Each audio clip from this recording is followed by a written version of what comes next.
The University of the Philippines Diliman is rich in history, and with history often come with ghosts.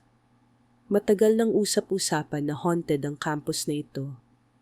Its halls have seen generations of scholars, and some say a few spirits have chosen to stay behind. The Diliman campus is even thought to be one of Metro Manila's most haunted locations. What truth lies behind these tales? Totoo man o hindi, the ghost stories of UP have become part of its culture, whispered from one batch of iskos and iskas to the next. In this documentary-style narrative, we journey through the campus after dark.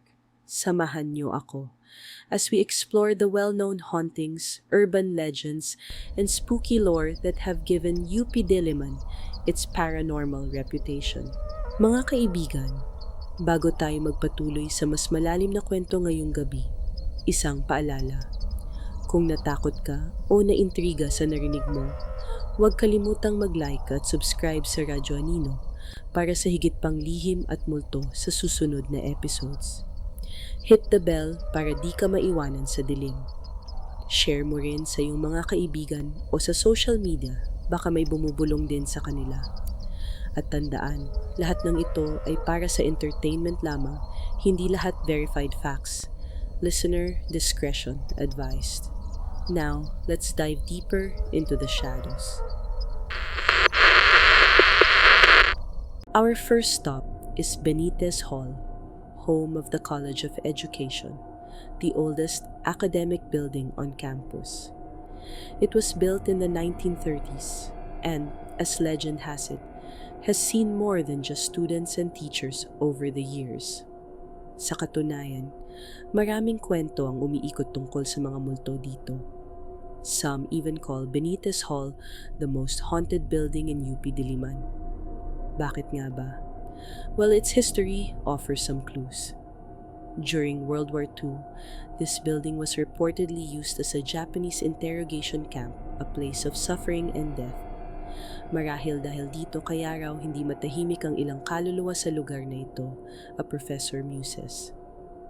The building's wartime past has left an imprint that many believe fuels its hauntings.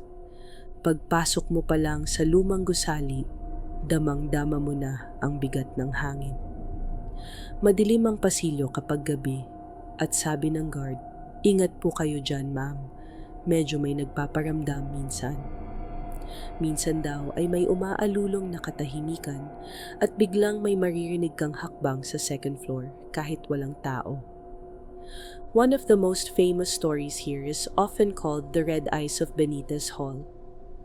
Past midnight one rainy night, a faculty member, in some versions a professor, sa iba naman mga instructor, got stranded in the building due to a bagyong biglaang bumuhos. Kuwento ng professor, she asked a security guard if she could stay until the rain eased. The guard agreed but gave an odd instruction. He locked her inside a classroom and warned, "Huwag na huwag kang lalabas at bubuksan ang pinto hanggat di ako kumakatok." And no matter what she heard, she must not open the door. As the hours passed, the professor indeed heard footsteps echoing in the corridor outside. They stopped right in front of her door. Kinilabutan siya, but remembering the guard's warning, she didn't open it. Instead, sumilip siya sa maliit na butas ng susyan. The old door had a keyhole. All she could see was the color red. Pula lang. Wala namang ilaw sa labas, she thought. The footsteps eventually faded away. When the guard finally returned at dawn and let her out, the professor couldn't resist asking who or what it was. The guard, looking knowingly, explained that it was the building's resident ghost making its rounds. "May multong naglalakad dyan gabi-gabi sa eksaktong oras na yon," he said.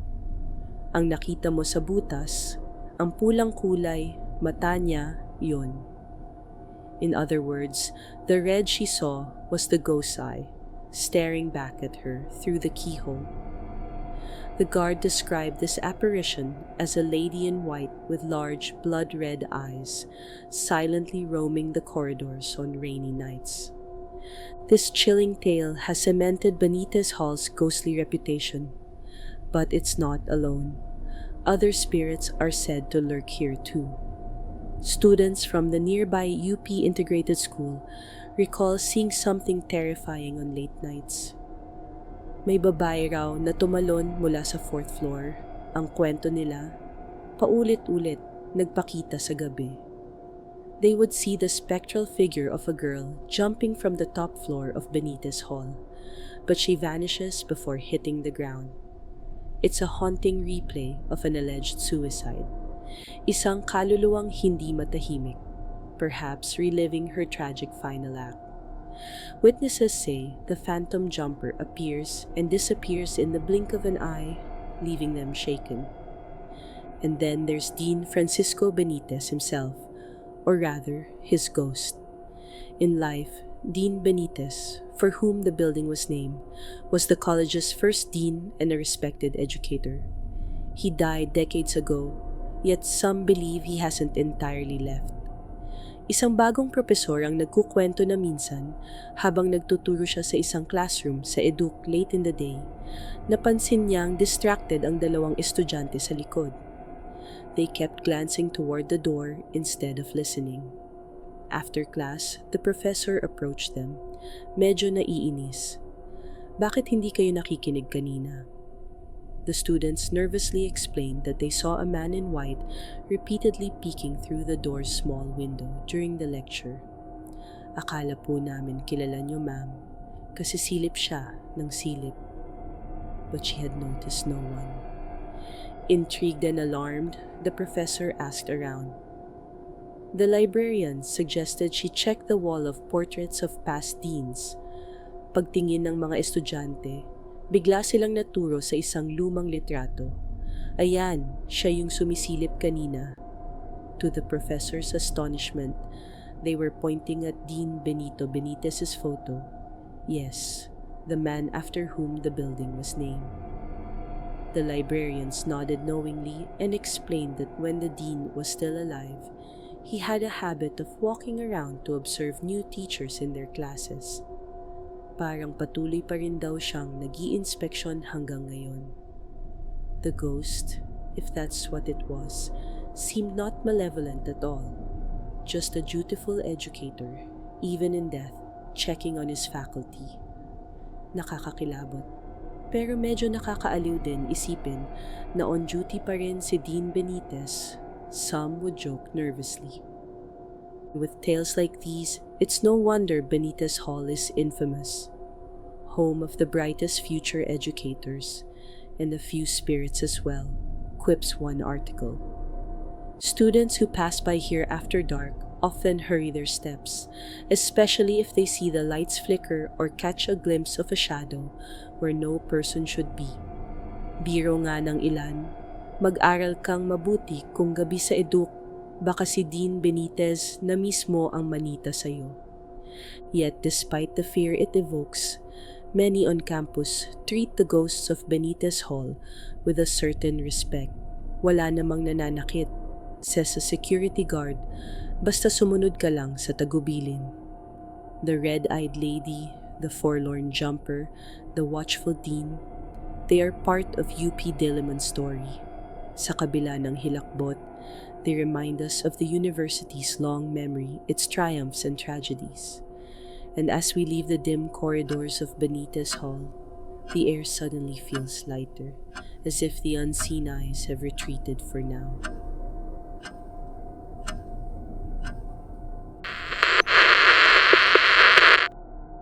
Next, we venture into Palma Hall, ang Arts and Sciences building, which houses lecture rooms, offices, and on the second floor, the Wilfrido Maria Guerrero Theater.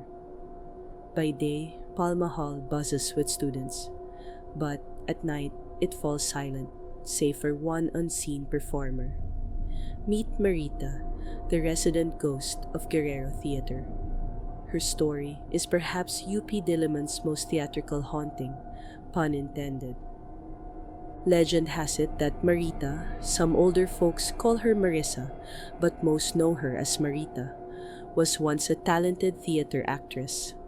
She loved the spotlight, ngunit sa huling palabas niya raw, may nangyaring trahedya. As the story goes, in her final performance years ago, she was part of an elaborate stage stunt.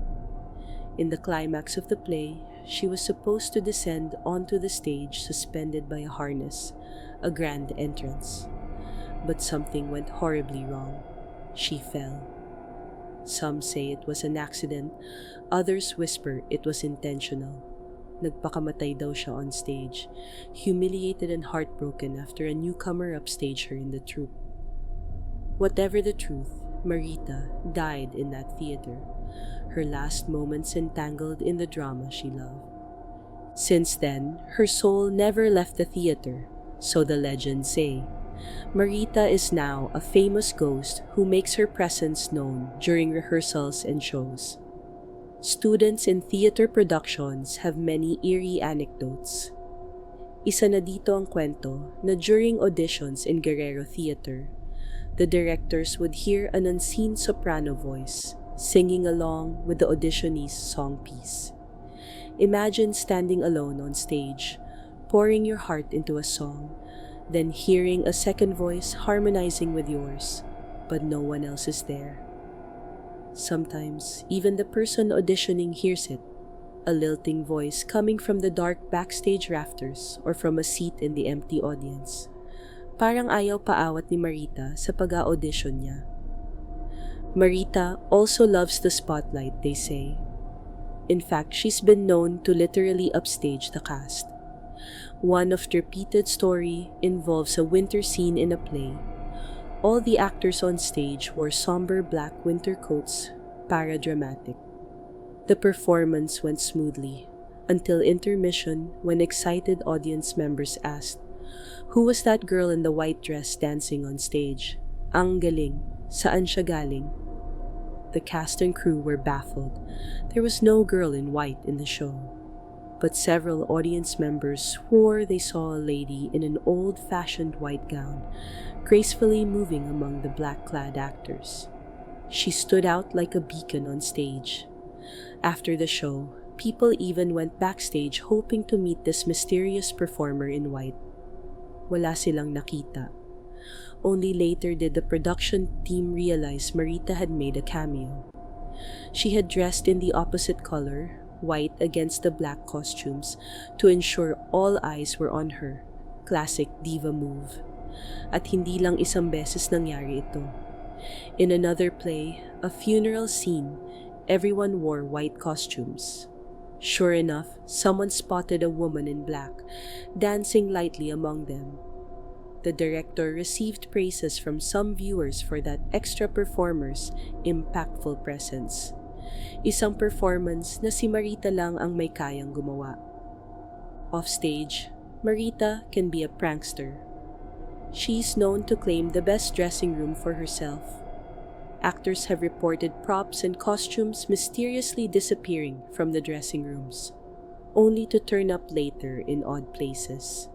Minsan, sabay-sabay daw na umuugoy ang mga sabitan ng costume kahit walang hangin. One actor described seeing a row of uniform costumes hanging on a rack swing by themselves, as if an invisible child were gleefully pushing them on a swing. The costumes in front and behind that set weren't moving at all, only the ones in the middle. Kamangha-mangha pero nakakatakot, the actor said, especially when everyone realized no earthly breeze caused it. When actors spend late nights in the dressing room, some have glimpsed a figure in the mirror behind them. A woman in old-time clothes passing swiftly behind their reflection. Mapapadasal ka na lang sa kaba kapag nakakita ka ng ganon. There's even an unofficial ritual among theater folks, call her name. Sabi-sabi, if you stand in the dark theater and call out Marita a certain number of times, she might show herself. 3 beses daw, o 6, o 9. Iba-iba ang bersyon, one alumnus recalls. Balita ko, ngayon daw 13 times na ang kailangan bago siya magpakita. he adds with a chuckle. Perhaps Marita enjoys a dramatic entrance only after a proper invocation, isang pasabog na bongga. Many have tried this dare after rehearsals, often half-jokingly, only to scream and run when a door suddenly slams or a faint giggle echoes. But not all of Marita's actions are playful.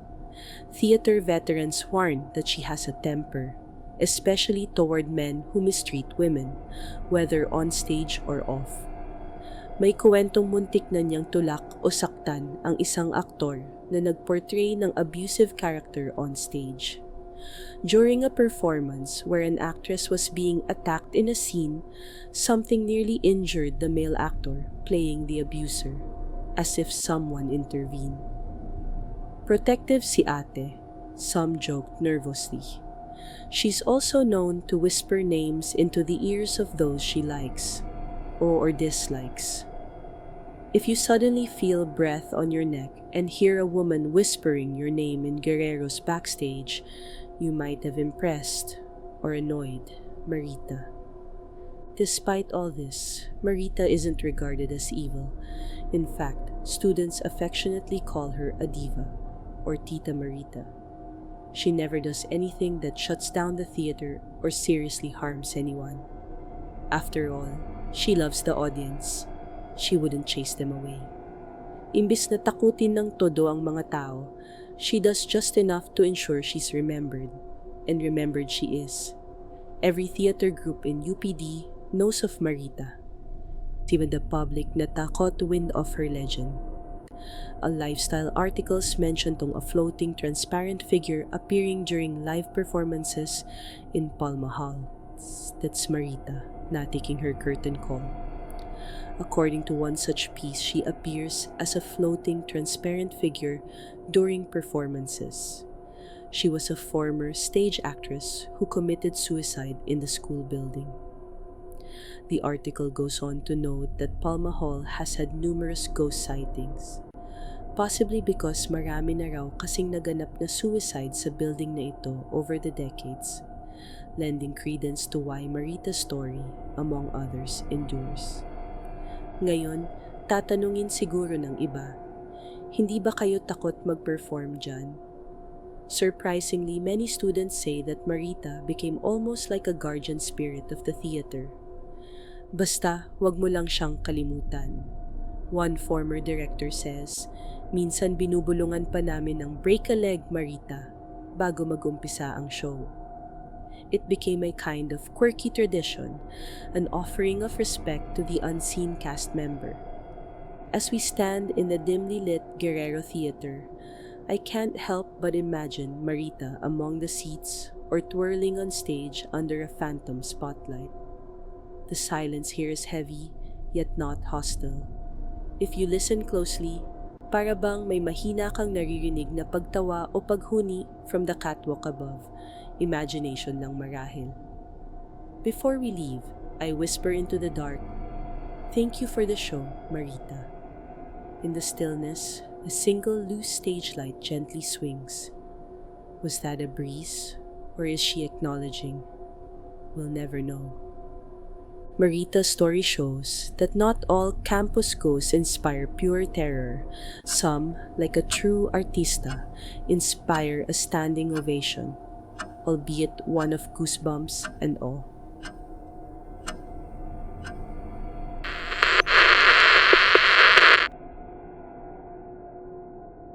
From theater arts to musical arts, our ghost tour continues to the College of Music, housed in Abelardo Hall. By day, Abelardo Hall is alive with melody, voices vocalizing, pianos and violins in practice, the soulful sound of a kulintang or a guitar riff echoing through practice rooms. But by night, when the students have packed up their instruments, some say the music doesn't stop. Noong unang panahon, the College of Music had no fixed curfew. Students could rehearse till the wee hours, and many did. Dahil alam naman natin, musicians can be obsessive. However, years ago, the college imposed an 8 p.m. curfew. A bell rings and everyone must leave the building by then. Bakit kaya nagka-curfew bigla? Well, as one music professor who is also an alumna of UP shared, wala kaming official curfew noon. Instead, we had what we called a natural curfew. She explained to her wide-eyed students, kapag nag-iisa ka na lang nagpa-practice tapos may maririnig kang tumutugtog o kumakanta na parang nakikisabay sa'yo, naku, umuwi ka na.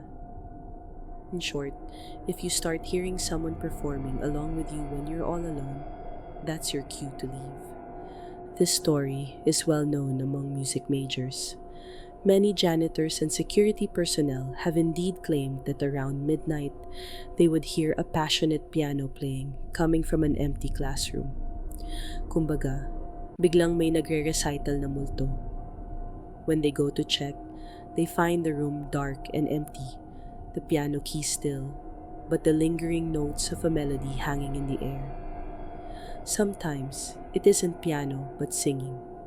An unseen soprano practicing her scales, each note clear and mournful down the hall. Other times, a lone violin or flute. Para bang may invisible orchestra na ayaw tumigil sa pag-ensayo. One specific tale involves the hall where traditional instruments are kept. In the gamelan room, the gamelan is an Indonesian percussion ensemble, which the College of Music has. There's a giant gong called the gong aging. Janitors swear that at exactly 12 o'clock midnight, the big gong vibrates by itself, emitting a low hum that reverberates through the building. Alam niyo yung alingaw-ngaw ng gong?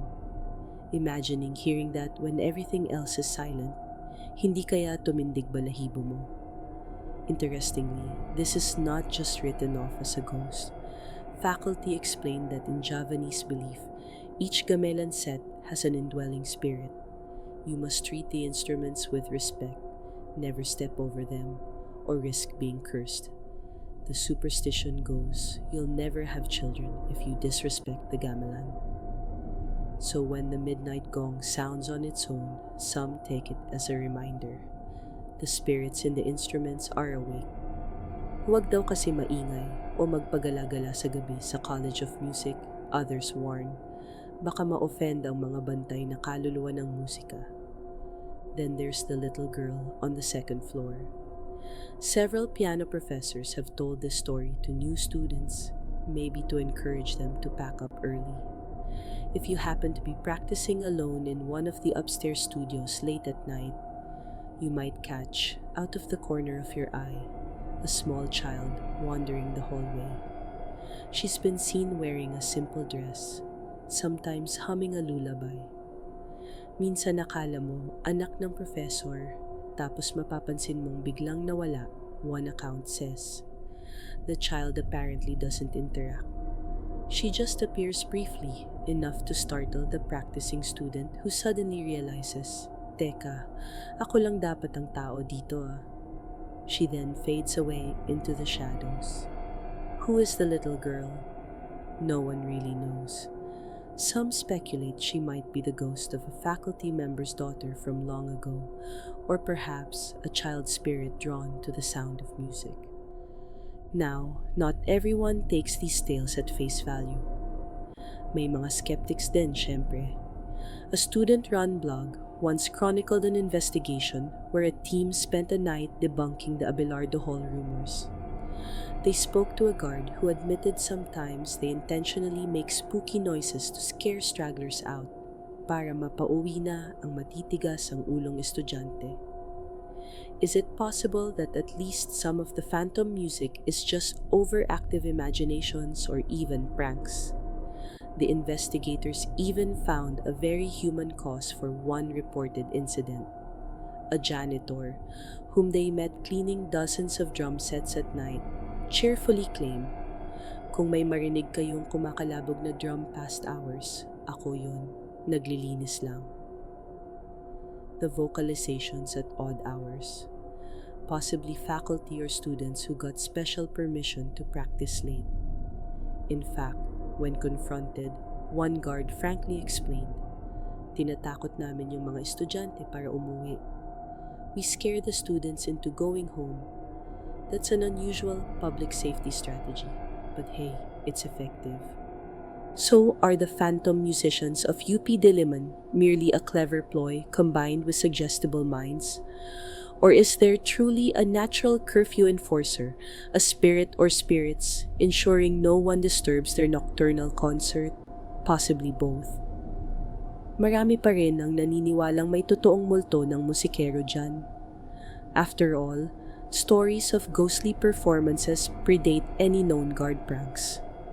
An essay in the Philippine Daily Inquirer back in 2009 even recounted how janitors continue to hear passionate piano pieces in empty rooms. The natural curfew line came from a real professor's mouth. It seems likely something uncanny started the legend, even if some hoaxes piggybacked on it later. Kahit pa man sabihin ng iba na namimiss-hear lang natin ang lahat, the atmosphere in Abelardo Hall at night is undeniably spooky. I was allowed to enter early one evening, just as dusk settled. The corridors that were lively with melody by day turned eerily silent. Only the faint smell of resin and old wood lingered. I passed by the small auditorium, and I kid you not, I heard a single piano key plink somewhere in the dark. Huminto ako, nakinig. Nothing. I shook it off and walked on. Siguro tumutunog lang yung lumang piano dahil sa temperature change, sabi ko sa sarili ko. But part of me wondered, could it be one of them warming up? Before leaving, I stood in the lobby beneath the portrait of Nicanor Abelardo, the great composer after whom the hall is named. Mahirap talagang tigilan ang tugtugan, I thought with a smile. Music is eternal, and maybe in UP College of Music, the music truly never dies. So if ever you're strolling near Abelardo Hall at night, pause for a moment. Baka sakaling may marinig kang mga nota na galing sa hindi mo maipaliwanag na pinanggagalingan. A phantom serenade just for you.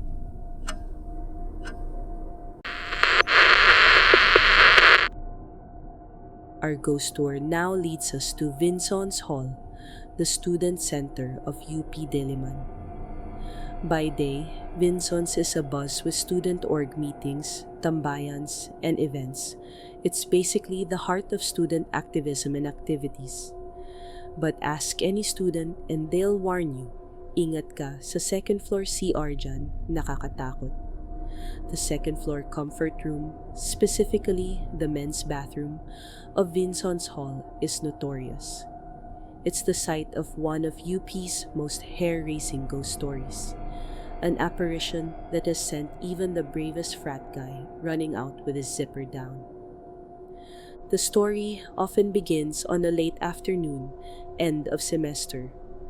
Isang binata, a student, was hanging around waiting for a friend to meet him at Vinson's. The ground floor was lively, punong-puno ng estudyante celebrating the end of exams. Ayaw niya ng magulo, so umakyat siya sa second floor, which was quiet and empty. He sat on a bench in the corridor, near the restrooms, at nagsimulang magbasa ng libro habang naghihintay. For a while, all was peaceful. Then, he heard it, a faint gasping sound. Ha!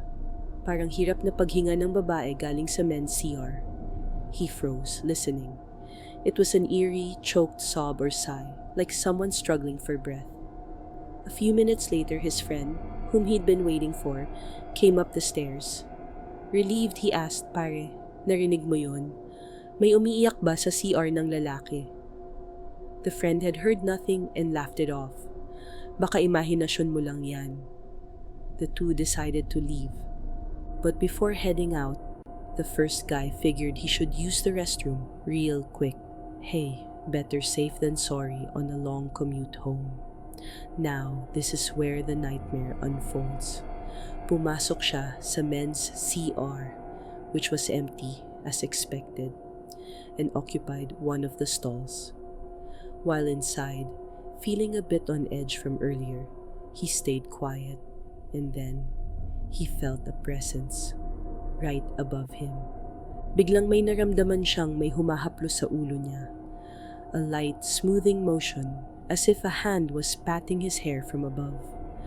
Para siyang minamasahe sa ulo, he later recounted, except clearly no one should be touching him. Heart pounding, he hesitated. He didn't immediately look up, perhaps afraid of what he might see. But summoning courage, or driven by sheer dread, he slowly tilted his head back and glanced upward. What met his eyes is the stuff of nightmares. A girl hung from the ceiling, suspended by a rope around her neck, swaying above the stall. She was hanging there, her head lolled to the side. He noted in horror her features, grayish skin, asphyxiated and cold, eyes bulging, almost popping out from the pressure around her neck. Her swollen tongue stuck out slightly, the classic visage of a hanging victim. And guess what had been brushing his hair? Her feet. Her bare, lifeless feet were dangling just at the height of his head, and they had been grazing his hair as she swung gently. For a second, shock paralyzed him. Then the ghost's eyes, those bulging eyes, seemed to snap right at him. In a raspy voice filled with pain and anger, the hanging girl suddenly screamed, "Help!" That broke the spell. The student bolted out of the stall, out of the comfort room, and down the hall without even zipping up, pants half falling as he ran. He nearly knocked over his friend who was waiting by the stairs. "Takbo!" was all he managed to shout. They fled, leaving Vinson's hall far behind, and that poor guy swore never to use that bathroom ever again. This tale has been passed on through the years, and it still sends shivers down everyone's spine. It's said that the ghost is the spirit of a female student who committed suicide in that very bathroom long ago. Perhaps she was heartbroken or overwhelmed by academic pressure. No one knows the true backstory for sure. But many students claim that indeed a young woman took her life there, hanging herself, and that her restless ghost now haunts the men's room. Curiously, not the ladies'. Why the men's? Some speculate her despair was related to a boyfriend, or maybe the bathroom layout remained the same after a renovation, and it used to be a women's area. Regardless, she manifests in that spot. Students have tried to avoid that restroom.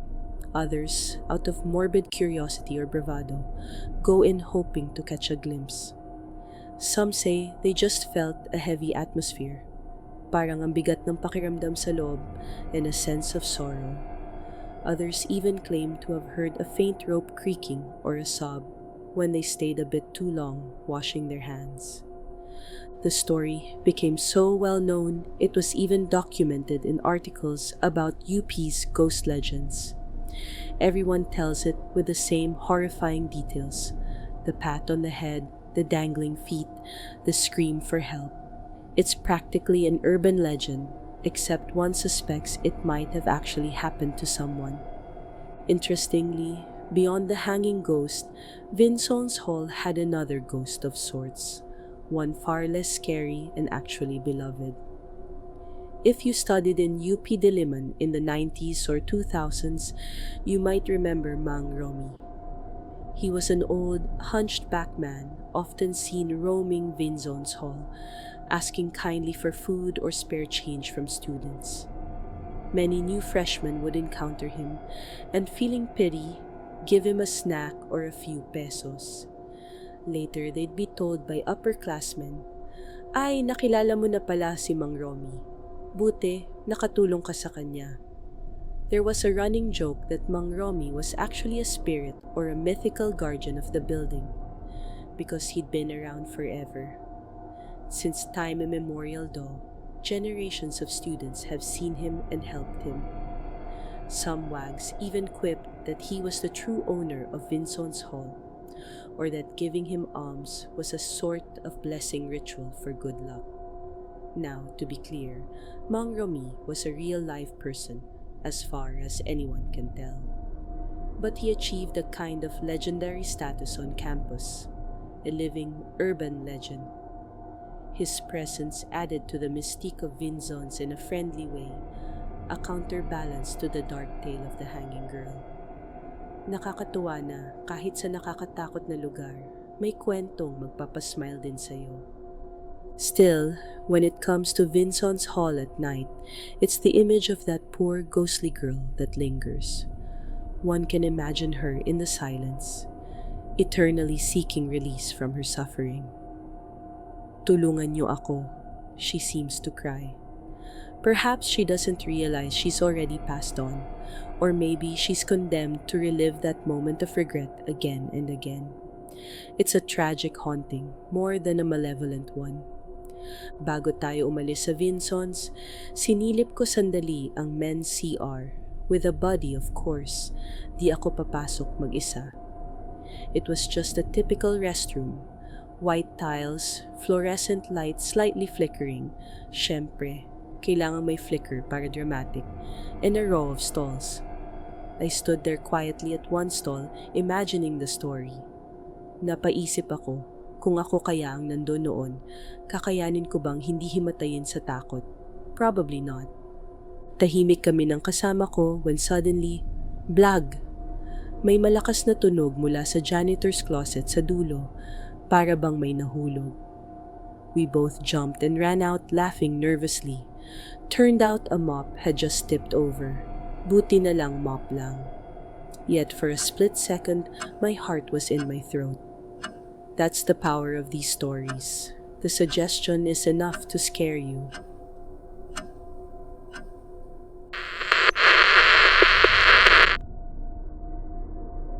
No university is complete without a haunted library, and UP Diliman is no exception. The main library, housed in Gonzales Hall, is a grand old building, finished in 1950, named after Bienvenido Gonzales, a former UP president. By day, it's a haven of knowledge, pero sa gabi, it transforms into something else entirely. The shadows of bookshelves stretch long, and silence envelops every floor. For decades, students and staff have whispered about ghosts among the stacks. In fact, mula archive section hanggang comfort room, may mga kababalaghang ikinukuwento sa main lib. One popular tale centers on the archives in the basement. The library's basement houses old documents, manuscripts, and books, ang pinakatahimik at pinakamatandang bahagi ng aklatan. According to one long-time librarian's account, which she personally shared, salaysay ni Ginang Candidaes, College Librarian 3, as cited in a campus newsletter. She was working alone in the archives one evening around 7 p.m. Medyo papasara na ang library. Nag-aayos siya ng mga lumang libro at papeles, preparing to call it a night. Bigla raw may narinig siyang mahina na parang pagtawa ng bata sa isang sulok. She looked around, no one was there. Shrugging it off, she continued sorting, only to sense a small figure darting behind the shelves. Akala niya, anak siguro ng staff na naiwan, so she called out. Walang sumagot. Moments later, as she passed one of the tall shelves, she nearly screamed. May nakita siyang batang babae na nakatayo sa dulo ng aisle, wearing a dress reminiscent of Princess Sarah era, Victorian-style pangmayaman na damit. The little girl was just staring at her, eyes dark and curious. The librarian froze, clutching her cart. Then, in a blink, the child vanished behind the bookcase. Siyempre nataranta na si ma'am. She hurriedly locked up and left, her heart pounding. She later learned that some colleagues had also caught glimpses of a similar girl in the archives, a child spirit playing hide-and-seek among the bookshelves. Could it be the ghost of someone from decades past?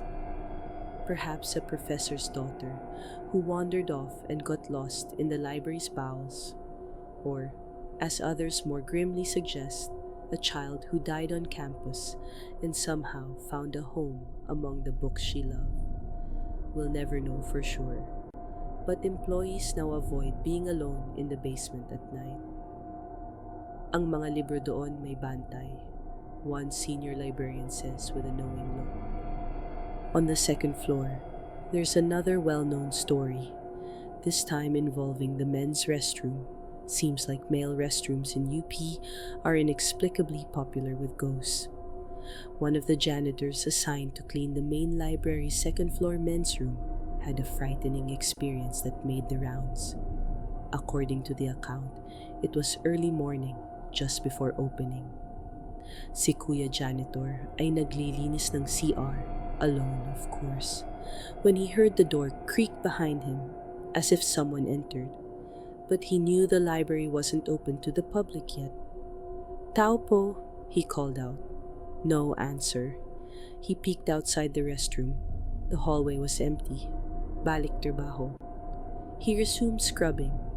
Then the faucet at the far end sink suddenly turned on full blast, water gushing. He stood up, a bit annoyed that someone opened it. "Sir/ma'am, sandali lang po ha. Naglilinis pa," he said, walking over. But upon reaching it, he was met with an icy realization. No one was there. Just the sink running on its own. Nagpatay galit siya. Turned it off, heart thumping a little faster now. Hastening his work, the janitor moved to mop inside one of the toilet stalls. As he pushed the door ajar, he felt resistance, as if someone from inside held it. Through the slight gap, he glimpsed an occupied sign which he swore he had set to vacant while cleaning. May tao, but no one had come in. He bent down and looked under the stall door. May mga sapatos na itim. He saw feet wearing old-fashioned black leather shoes standing inside the stall. They weren't moving, just standing, facing the toilet. Gulping, the janitor let go of the door and stepped back. Then, to his horror, he realized those shoes weren't touching the floor. They were hovering about 2 inches above the ground. He bolted from the restroom, abandoning his mop and pail. Later, when he returned with reinforcements, 2 other staff members. Of course, the stall was empty, the door swinging wide open as if innocent. But the others believed him, because over the years, they too had heard or felt odd things on that floor. Some joked it was the ghost of an old librarian who disliked how the new janitors did their job. Others think it's connected to the archive's child, maybe a protective father figure, or even an unrelated spirit entirely, perhaps a World War II soldier. There were accounts of soldiers seen near the library steps, given that area's war history. One intriguing snippet, a mention on a paranormal forum, noted that another soldier in a different era's military attire has been spotted near the men's room area, as if standing guard. The main library stands near the Oblation Plaza, which during the war years saw heavy activity. Possibly some residual spirit of a soldier patrols even inside. The same anecdote said soldiers have also been known to appear on the library steps after dark. Haunted war hero, perhaps. And then there are the common library ghost phenomena. Cold spots in certain aisles even when the AC is off. A feeling of being watched from the upper stacks when you study alone, or books inexplicably falling off shelves as you pass. One enduring rumor involves a vanishing librarian. Students working late in the reading rooms sometimes reported a polite elderly librarian who would help them find a book. But later, when they tried to return the book or ask a question, they couldn't find her on the staff, and their descriptions matched no one. Baka multo ng dating librarian yun, tumutulong pa rin. Some speculate. Indeed, maybe the ghosts of Gonzales Hall aren't all scary. Some might just be book lovers at heart, continuing their service or studies beyond the veil. Officially, nothing is on record about any deaths in the library. But one clue stands out. During the war, the UP campus, though not fully built up, and its vicinity, had its share of tragedy. It's conceivable that Gonzales Hall's grounds saw some violence. Also, a lesser-known fact. Before UP Diliman was established, the area was partly farmland and settlement. There are stories, unverified, of a house or small building that existed where the library now stands, and that a little girl may have died there of illness long ago. Could that connect to our Princess Sarah-like ghost? It's a stretch, but in ghost lore, many try to tie a tragedy to the apparition. One student shared on Facebook an encounter from 2005. Dumalaw kami sa basement ng main library. Diyan ako unang nakakita ng multo, batang babae na naka-Princess Sarah na damit. They explicitly described a girl in a frilly, old-fashioned dress appearing briefly. The fact it matches the librarian's account of a child is chilling. That's two separate witnesses, years apart. Kumusta naman ang pakiramdam mag-isa sa library stacks? If you're at the Filipiniana section or general reference section, when few people are around, minsan parang may dumarang kaluskos sa likod mo. I personally recall studying in the main lib one evening before closing. Nasa isang sulok ako, reviewing for an exam, when I felt like someone was speaking over my shoulder. Naramdaman ko talaga yung presence. I turned around quickly, no one, just the bust of some famous writer on display seemingly staring. Napalunok ako, then bumalik sa pagbabasa. Seconds later, thud, a book fell off a shelf 2 rows away. I jumped. That was enough studying for the night. I packed my things at record speed. Marami pang kababalaghan sa main library ang di dokumentado, pero na ikukuwento. Some older employees mention a lady in black occasionally seen gliding down the grand staircase at midnight. Others talk of ghostly footprints appearing on the marble floors after they've been waxed clean. It's as if the library itself has absorbed the energies of countless readers. Some perhaps who love the place so much they return in spirit. If you find yourself inside Gonzales Hall at twilight, be respectful. Huwag masyadong maingay, and don't go poking into dark corners alone. You might not be truly alone. Of course, remember that these spirits, if they are there, seem to mean no harm. Kadalasan, residual hauntings ang inilarawan, ghosts going about their business, not really chasing people. The child plays, the soldier stands guard, the librarian helps find a book. They're part of the library's lore, just as much as any rare manuscript or classic novel on its shelves. As we exit the main library, the large doors creak closed behind us. The Obligation statue outside stands silhouetted by the moonlight, seemingly guarding the knowledge and secrets within. One last glance up at the darkened windows, and I think I see a tiny face, like a child's, looking down. But perhaps it's just pareidolia, my mind playing tricks with the patterns of light and shadow. I smile and whisper, "Good night, Ingat, just in case." On to the next.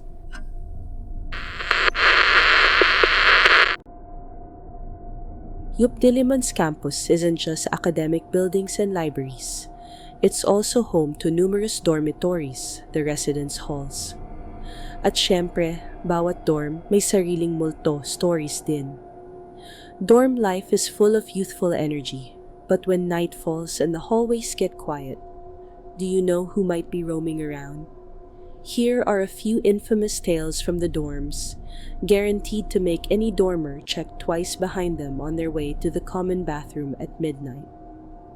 One cluster of dorms, the classic women's dorms like Sampaguita, Kamiya, Ilang-Ilang, and the older men's dorm, Nara, which is now repurposed, all have ghost lore.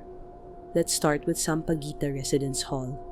Sampaguita is an all-female dorm. Isang gabi, a student resident was doing a very ordinary thing, brushing her teeth in the common bathroom before bed. She was alone at the sink, foam in her mouth, nang may naramdaman siyang kakaiba. The temperature seemed to drop. She looked up into the mirror and, ay puting usok, she nearly choked on her toothpaste. Standing right behind her in the mirror was a woman she didn't recognize. Pale-faced, the apparition just stood there, slightly behind her left shoulder, watching her intently. The dormer's blood ran cold. She couldn't scream, punong-puno ang bibig niya ng toothpaste, so ang ginawa niya, she began to pray the rosary silently, moving her lips in desperate Hail Marys. As she did so, the reflection of the lady started praying along with her, but in a horrible, rasping voice that didn't match the silence of the room. Imagine the mirror, showing your own terrified face, and behind it a ghostly figure mouthing the same prayer in a raspier, mocking tone. Sinabayan ka magdasal, kumbaga. The student shut her eyes, still praying fervently. After a few moments, she opened them. The lady in the mirror then was gone. She spat out the toothpaste, fled back to her room, and refused to ever enter that bathroom alone again at night. Another story from Sampa. Isang gabi rin, different girl. This one was washing her face at the sink. She had her face covered in suds and closed her eyes as she rinsed. When she blinked soap out and glanced at the mirror, she saw herself. Pero hindi. Her reflection was smiling at her in an eerie, malicious way. The creepy part, hindi naman siya nakangiti. She was actually frowning in fear, but the face in the mirror grinned widely. That devilish grin was not hers, as if something else had taken over her reflection. With soap still all over her face, she bolted out of the bathroom, not even bothering to dry off, and ran to her room. She reportedly rinsed the remaining soap off with bottled mineral water, too scared to return to the sink. After hearing her story, the other dormers started covering mirrors with cloth at night, or at least never looking too long into them. Baka may ibang sumilip. Now, over in Kamiya Residence Hall, another all-girls dorm, there's the tale of the male ghost who loves the study area. Male sa girls' dorm? Exactly. This baffled residents for a while. According to accounts compiled some years ago, how could a man, even a ghost, be in an all-girls dormitory? One dormer asked. The story was that the ghost of a man often sat by the common table in the dorm's basement study room late at night, reading a book. Several dormers saw him on different occasions and noted the same details. He looked like an ordinary guy, a bit old-fashioned in attire, quietly perusing a book or newspaper at the table. If anyone approached, he'd vanish. Some thought maybe it was an actual intruder until they compared notes and realized the man they saw wasn't exactly that's alive. He would appear and disappear mysteriously. A brief investigation by dorm management, nakakapangilabot isipin na pati admin napilitan ng mag-imbestiga, led to a historical discovery. During World War II, the site where Kamiya dorm stands was apparently used as a makeshift shelter or facility that involved men, possibly soldiers or evacuees. It might have even been a temporary hospital or evacuation building. If that's true, it could explain a male presence. One theory is that the ghostly man was a fallen soldier or perhaps a professor who died in that location back in the 1940s, and he doesn't realize that decades have passed and that he's now out of place in a girl's dorm.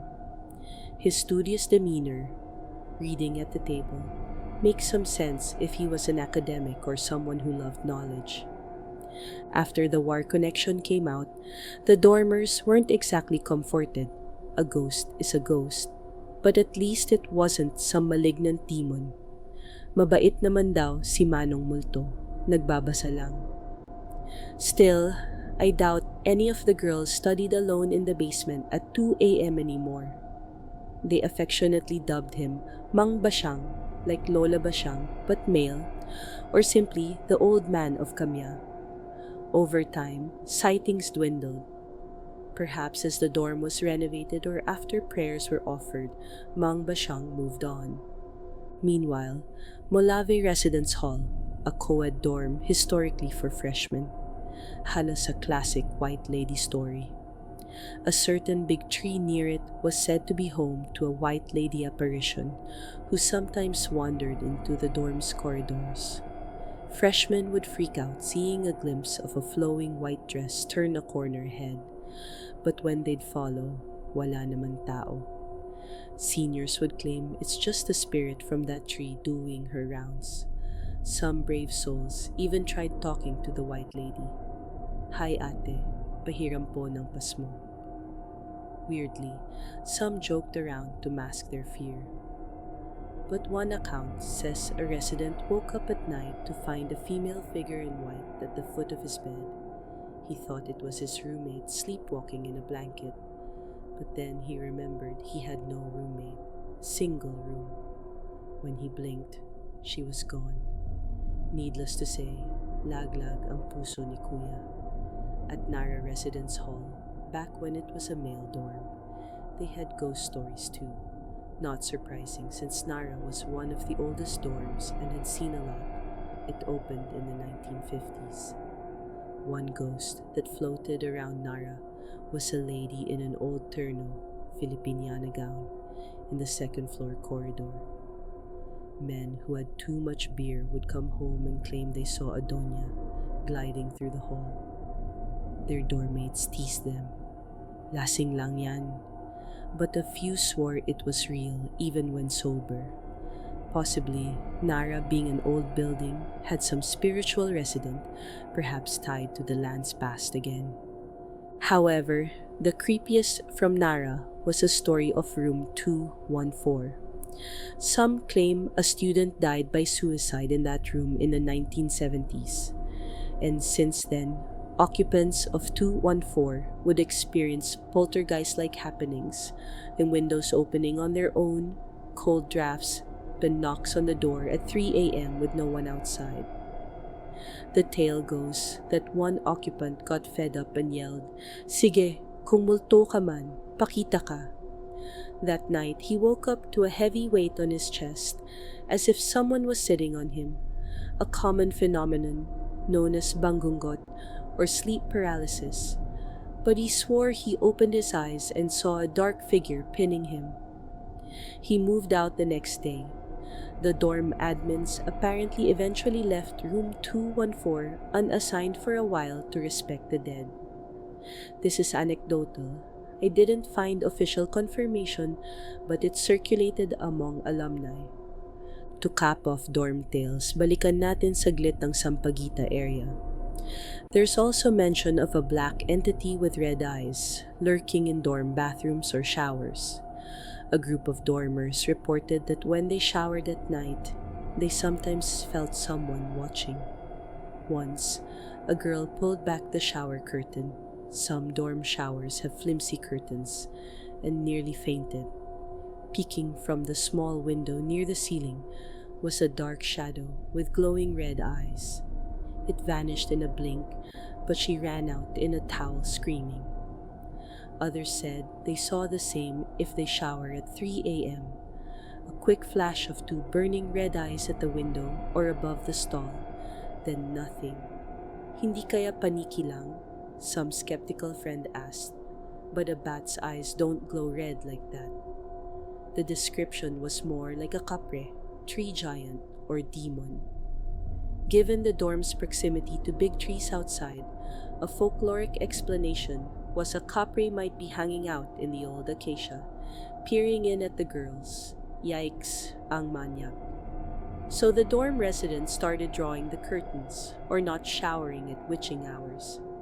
Some even left an offering of cigar or ash at the base of the tree outside, a traditional way to appease a kapre.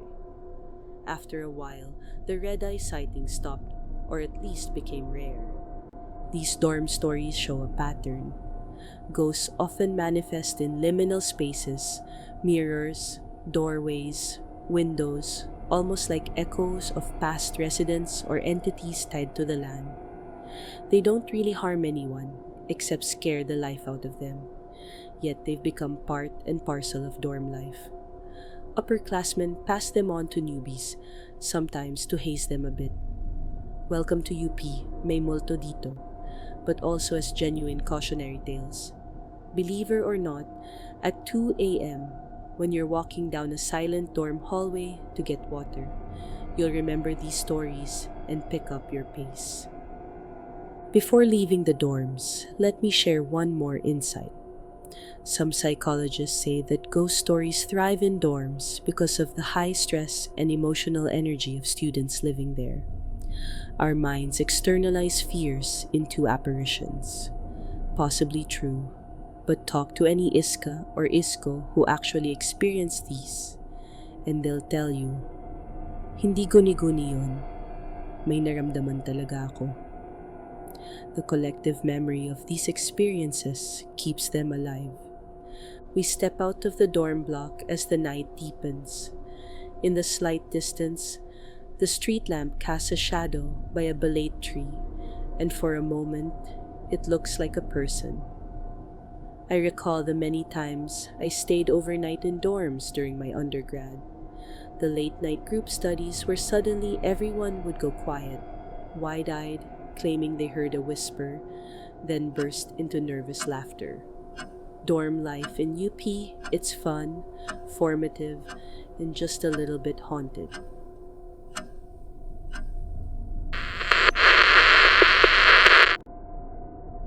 UP Diliman isn't just buildings. It's a manos non for gitnag sprawling campus roads plied by the iconic Icot and Toki jeepneys. Then of course even in the roads have their share of ghostly lore. Perhaps that most famous is the tale of her last Icot ride, a story so popular it's practically part of freshman orientation, the spooky part they don't print in pamphlets. Late one night, pasada na halos hating gabi, a female student named, in some retellings, Maria, was hurrying to catch a ride back to her dorm. The campus jeepneys were fewer at that hour, but she managed to flag down an ikot, the jeep that circles the campus. Sumakay siya and sat by the entrance since she was the only passenger at that point. The driver glanced at her and felt something off, but said nothing and continued driving. As they went along the usual route, the driver kept nervously checking his rear-view mirror and then looking away. Maria noticed this and started to feel uneasy. Suddenly, the driver swerved off the normal route. He took a turn onto a darker, less traveled road cutting through the campus, deviating from the loop. Maria's heart pounded. "Bakit po tayo lumilihis, Manong?" she asked, voice trembling. The driver didn't answer at first, eyes darting between the mirror and the road. Her mind raced. Hold up? Kidnap? She even thought, "Nako, baka masamang balak nito, rape or something." After a few tense minutes that felt like an eternity, the jeep rejoined the main route near her dorm and the driver pulled over in front of her dorm gate. Shaken but relieved, Maria quickly said thank you and prepared to get off. But the driver urgently called to her, "Ineng sandali." She paused and looked at him. The driver, looking oddly frightened himself, said in Tagalog, which I'll relay in English for our broader audience, "Miss, when you get inside, remove your clothes immediately and burn them." Maria's eyes widened. What? Why would he say such a thing? Gathering her wits, she asked, "Manong, anong ibig niyong sabihin? Why?" The driver then explained in a shaky voice, "I changed the route earlier to avoid an accident, because when I looked at you in my rearview mirror, you had no head." He went on, apologizing if he scared her with the detour. He believed that seeing her headless reflection was an omen, a sign of impending death, and by not completing the normal route, where perhaps some accident fated to happen, he was trying to cheat that fate. Burning the clothes, he said, was a folk practice to break the bad luck or the evil that latched onto her. Maria, stunned and terrified, stumbled out of the jeep and into her dorm. She was so frightened that she actually did as told. As soon as she reached her room, she stripped off her blouse and jeans and burned them in a metal trash bin, carefully without burning the building down. Her dormmates were bewildered to find her in such a state, but she was incoherent, mumbling about no head and son again. Now, here's the kicker. A few days later, news reached the campus that the very jeepney driver who had given her that warning died the next day after their encounter. Some versions say it was a freak accident. Others say he just didn't wake up, heart attack maybe. The eerie implication was that the warning wasn't for her after all, it was for him. The bad omen of the headless reflection meant death was near, but ironically not for the girl. The driver's detour may have prevented an immediate accident that night, but he could not escape fate entirely. It caught up with him within 24 hours. This twist elevates the story from a mere jump scare ghost tale to a poignant urban legend about fate and foreshadowing. The story of the headless passenger has been retold so many times with minor changes that it is firmly part of UP lore. Interestingly, a compilation of ghost legends notes that nobody knows who the girl really was or when exactly it happened. It's become an anonymous legend. It often circulates beyond UP too as a general hitchhiker ghost tale. But UP students claim it as theirs, happening on those familiar jeepney routes under the acacia trees at night. Another jeepney story less known but also creepy. A jeepney driver was making a round one late evening when a man waved him down along a quiet stretch and boarded the jeep. The man, oddly, chose to stand on the back platform, the jeep's entrance step, and hold onto the rail even though the vehicle was empty. While driving, the driver glanced back and asked, "Boss, bakit di kayo umupo? Marami namang bakante." "Why not sit? Plenty of space." The man was silent at first.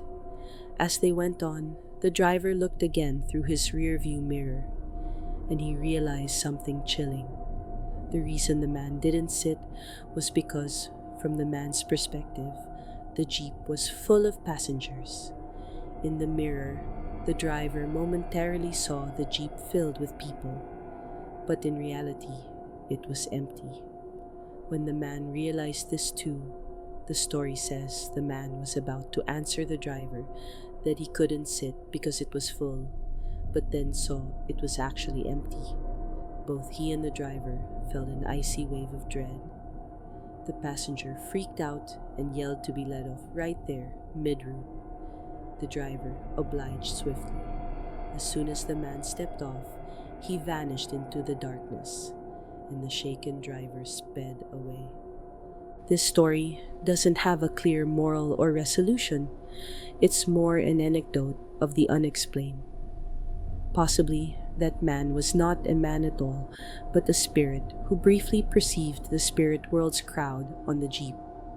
Or maybe he had a third eye and actually saw ghostly passengers filling the vehicle, and only once on board did he realize the driver wasn't aware of them. Regardless, drivers now occasionally mention, jokingly or not, "Pag may sumakay na ayaw umupo, ingat na. If someone boards and won't sit, be careful." There's also talk of vanishing hitchhikers around the campus perimeter. For instance, along Balara Road or near the shortcut going out to Katipunan, may lalaking nagpapasakay tapos nawawala. Jeepney drivers have claimed a man would flag them, ride for a few moments, then simply not be there when they reach the destination. Sometimes they say the ghost leaves behind a cold seat or, oddly, exact fare, which then disappears later. One well-known area is near the College of Fine Arts and the area going to CP Garcia. Maraming puno doon, and it gets very dark at night.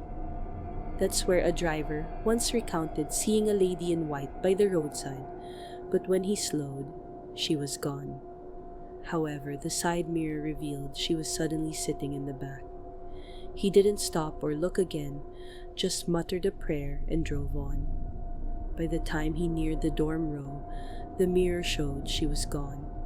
He's not even sure if it was a ghost or just his imagination plus the play of shadows, but he now avoids that road on the last trip of the night. UP's ghost jeepney stories resonate perhaps because of how common it is for students to commute at odd hours. We've all had that lonely commute where we wonder if the tingling on our neck is just the breeze or something else. And these tales inject a dose of caution. Maybe sometimes those nighttime drivers and passengers aren't alone in the way they think. Hindi lang sa loob ng campus mismo, pati mga karatig kalsada, may mga kwento. Balete Drive in nearby New Manila, not on campus, but well known to UP students from QC, is famed for its white lady. But that's another story. Within Diliman, some mention University Avenue, the approach with the iconic street lamps, being haunted by the ghost of a female student who was hit by a vehicle years ago. The rumor is, if you drive there around 3 a.m., you might see a girl trying to hitch a ride, then vanish. Medyo generic na multo story siya, similar to legends elsewhere, but a few taxi drivers insisted it happened to them near UP. In fact, the Wikipedia list of haunted locations explicitly notes that on-campus jeepney drivers have reported vanishing hitchhikers inside UP. So these aren't just talk, they're documented in a sense as part of our ghost lore. That gives me a bit of a thrill. It affirms that our campus urban legends stand alongside famous ones nationwide. Riding an ikot jeep at night will never feel quite the same once you've heard these stories. The rattling of the jeep, the dim yellow lights inside, the empty benches. You may catch yourself glancing at the mirror as the driver does, half expecting to see a headless student or an extra passenger. I remember once, after a late org meeting, I was the only passenger in an ikot. I sat near the driver out of habit and courtesy. We were quiet. Then out of nowhere, he spoke. "Diyan ka lang sa tabi ko, iha. Ha? Huwag ka sa likod." I found it odd. "Okay po," I said. As we drove, I noticed him flick his eyes to the mirror repeatedly, and then he adjusted it away. It might have been nothing. Or maybe, just maybe, he knew the stories too and wasn't taking chances that night. I reached my stop safely, with my head still firmly attached, thank you very much. But I couldn't help but feel goosebumps as the jeep trundled off into the dark, empty except for the driver. Or was it? In UP Diliman, the roads themselves remember. Every late-night commuter, every tragedy, every superstition. Our advice: if a kindly jeepney driver gives you strange instructions for your safety, just follow them. Maigi nang maniwala kaysa magsisi.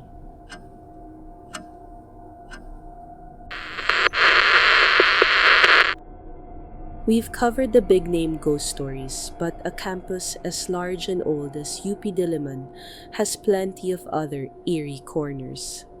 Let's briefly visit a few more spots known for paranormal whispers. Palma Hall, AS, beyond Marita. Earlier we delved into the theater ghost, but Palma Hall proper has other ghostly repute. Students have claimed that certain classrooms, especially on the third floor, carry a heavy vibe. One enduring rumor: a female student from the 1970s jumped off the building's top floor, Some say from the rooftop or a high balcony, a suicide due to failing grades or personal despair. It's said her ghost wanders the corridors. Custodians at night have reported hearing soft sobbing in empty classrooms or the sound of someone running and a sudden thud, but find nothing. Additionally, the anthropology floor, basement, where the taxidermy and skeletal collections are displayed, gives many the creeps, though that might be more the specimens than spirits, haha. Still, a guard mentioned he saw a shadow figure near the exhibit of an Ifugao mummy late one night, which he half-jokingly attributed to a disturbed spirit attached to the artifacts. Who knows? College of Mass Communication, CMC. This relatively small building has one famous spooky spot as mentioned in the Freshie Guide earlier, the restroom near the film department. It's considered a portal of sorts. The story goes that weird happenings occur there. Lights flickering, sudden foul smells, and an apparition of a nun or lady occasionally. Bakit portal? Some say the area was once an entrance to an old structure, or it's situated where a ley line or spiritual boundary lies, making it a gathering point for spirits. Students just know it as the creepy bathroom. Many avoid it, preferring to use the one on another floor even if it's farther. One Mass Comm alumna shared that while using that restroom, she heard a stall door slam on its own, and then a whisper, "Samahan mo ako." Needless to say, she burst out of there mid-pee, TMI, but understandable. Ever since, she'd hold it in during late-night editing sessions until she could go elsewhere. College of Science Complex. The National Science Complex area has a modern vibe now, but older institutes like the Math Building and CS Library have their tales. We saw lists referencing College of Science library hauntings. One tale involves the IC Investigation Center Library, wherein a student allegedly had a heart attack and died in the stacks in the 90s. Afterwards, people would find books out of place in that aisle or feel a sudden chest pain, then dizziness when in that spot, as if reliving the student's last moments. It might just be rumored to scare freshies, but a librarian confirmed to me that one year they did find books repeatedly misplaced at the same shelf, notably medical texts the student was reading, even when nobody claimed to have touched them. They eventually held a simple blessing and the occurrences stopped. Vanguard Building, DMST Complex. This building is home to the Department of Military Science and Tactics, basically ROTC stuff, and the UP Vanguard. It's not usually frequented at night except by ROTC officers. But being a site related to military training, some ghost stories naturally attach. People have whispered about seeing a ghostly cadet in vintage uniform doing rounds. Others mention hearing marching or cadence calls in the empty drill field at midnight. Some attribute it to spirits of soldiers from WW2. Recall that UP was used in part by the Japanese military. The Wikipedia list explicitly includes the Vanguard Building among UPD's haunted spots, though specific ghost identities aren't given. Given the references to soldiers near the main lib and the war history, it's plausible the Vanguard area, with its memorabilia and perhaps even old war relics, has an echo or two from the past. It might be more ghost lore than actual sightings, but still, ROTC officers I talked to said they'd never admit it officially, macho image and all. Pero aminado ang ilan na kinilabutan sila minsan while alone in the office. One mentioned seeing a reflection of a man behind him in the glass of a cabinet, wearing an old pre-war style military cap, but when he turned, nobody. University Theater and Film Center. The UP Theater, Abelardo Hall's neighbor, hosts events and graduations. Some backstage whispers speak of a cameraman ghost, a figure seen in the lighting booth who isn't really there, possibly a crew member who died. The film center, connected to Masscom, ironically shares a bit of the macabre vibe of the infamous Manila Film Center, which collapsed in 1981, killing workers. That one's a well-known haunted site. While UP's Film Center has no tragedy like that, film students joke that a particularly strict professor who passed on still haunts the editing rooms, critiquing students by causing their editing software to crash at the last minute. Every time it happened, they'd blame Sir Ghost Professor. It's a light-hearted ghost story, probably more of a way to deal with stress than a true haunting. University Hotel. Within campus, the University Hotel is an interesting inclusion in ghost lists. One might not expect a relatively small on-campus hotel, mostly for guests, conferences, and sometimes students' families, to have ghosts. But indeed, people say it's haunted, albeit to a lesser degree than older buildings. Tripzilla, a travel site, noted that while ghost sightings aren't as common here compared to Palma Hall or Vanguard, there are stories like guests hearing someone using the shower in their room's bathroom when no one's there. Imagine lying in bed and hearing the shower turn on, water running, yet you know you're alone in the room. One guest even complained to front desk about someone occupying his bathroom. Of course, it was empty on inspection. Why would University Hotel be haunted? Some speculate it stands on land that was formerly part of the infirmary or nurses' dorm pre-war, or that its foundation disturbed an old site. Others think transient places like hotels just tend to attract wandering spirits, common belief in paranormal circles. Nonetheless, if you ever stay there for a conference and hear the pipes go off at 2 a.m., you have a ghostly explanation handy. The Sunken Garden and Lagoon. The famous Sunken Garden. 5 hectares of open field where fairs and sports fests happen, and which floods during heavy rain, hence sunken. At night, it's mostly deserted except maybe some joggers or strollers. Urban legend lang siguro ito, but some say don't cross Sunken Garden at midnight. They warn of elementals, duende, dwarves, and a capre under the big acacia at the center. The capre likes to smoke its huge cigar, and folks claim if you see a lone red ember glowing in the darkness up in the tree, that's him, or just a firefly. Who can say? As for the lagoon, a smaller wooded area near the music and engineering buildings, we touched on a story about creatures. Specifically, 2 students claimed that while walking by the lagoon one night, they heard multiple eerie laughs among the trees. Then they saw 2 bright red eyes moving behind branches, as if belonging to something jumping from tree to tree.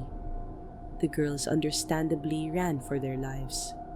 Some thought it could be a large owl.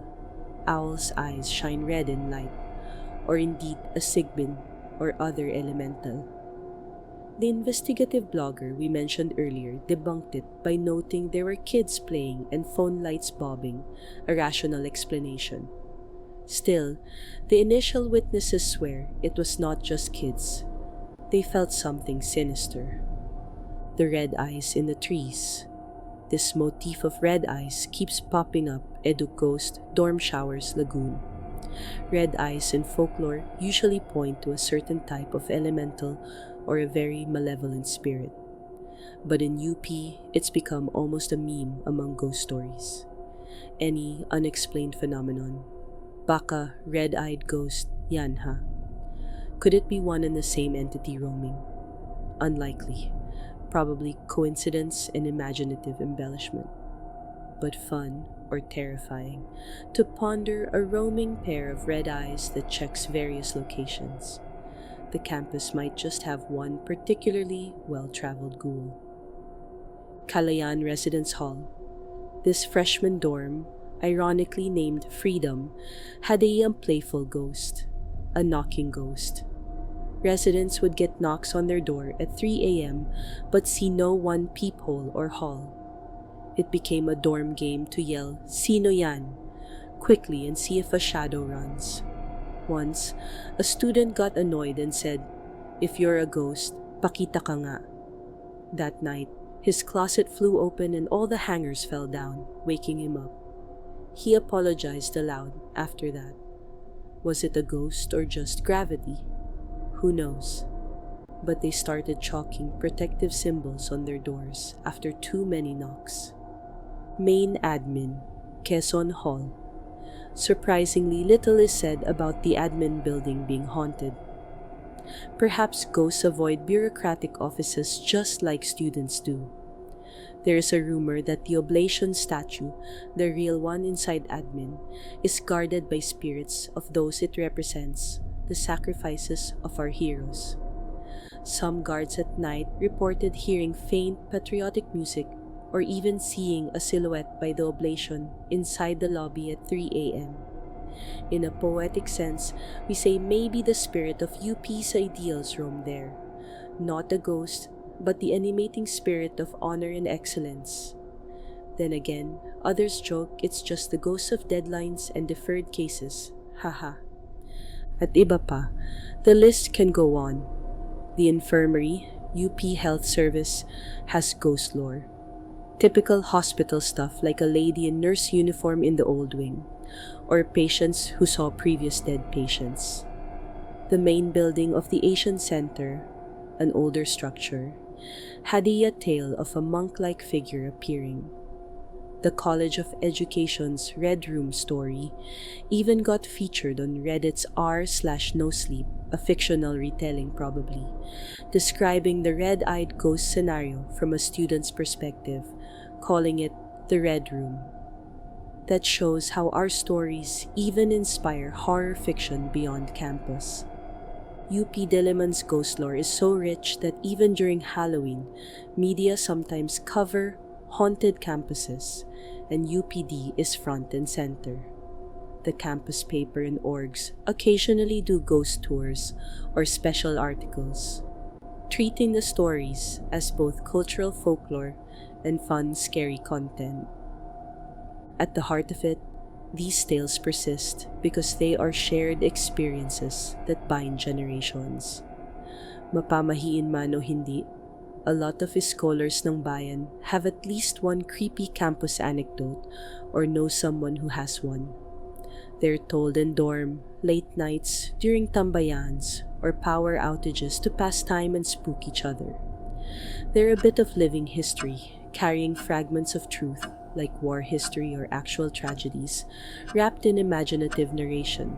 As our late-night tour of UP Diliman's haunted side comes to an end, one can't help but feel a mix of fear and affection for these stories. Nakakatakot sila, oo, but they're also a cherished part of campus life. They're told with a giggle, a shiver, and a pride that UP has its own supernatural faculty. In a way, these ghosts are also scholars, forever residing in the campus they knew so well. Sa mga bagong saltang estudyante, the ghost stories might just be scary fun. But as one spends more time here, you realize they also teach a certain respect for history, for unseen things, for the experiences of those before us. They remind us that this institution has stood for over a century, and so many lives have passed through it, some leaving stronger imprints than others. The next time you walk through the academic oval at night, or stay late in a classroom, or mag-overnight sa org tambayan, don't be surprised if you feel a gentle tap on your shoulder when no one's around, or catch a whiff of sampaguita perfume in an empty corridor, or even hear a typewriter clacking in a vacant room in Faculty Center. Well, the Faculty Center has its own tragic fire ghost now, but that's for another volume. It might just be one of UP's resident phantoms saying hello. But fear not. Karamihan sa kanila, nagmamasid lang. If you ever feel truly frightened, do what many UP students do. Whisper a polite excuse po when you enter a dark room just to show respect. Carry a rosary or talisman if that's your belief, or simply invoke the spirit of honor and excellence. Joke yun ha. Baka sakaling pati multo magbigay galang. In the end, these haunted tales make the campus all the more colorful. They're the midnight spice to the already vibrant UP life. We entered with trepidation, and we leave with a strange comfort that in these halls of learning, even those who have gone perhaps stick around to audit a class or two. As I exit the University Avenue, the guard gives me a puzzled look. Siguro nagtataka bakit ako palakad-lakad mag-isa at gabing-gabi. I smile and say, nag-documentary lang po ng mga multo natin. He chuckles, naku, ingat sa pagsakay. Baka may katabi kang extra. I nod, fully aware tonight, I'll be extra vigilant.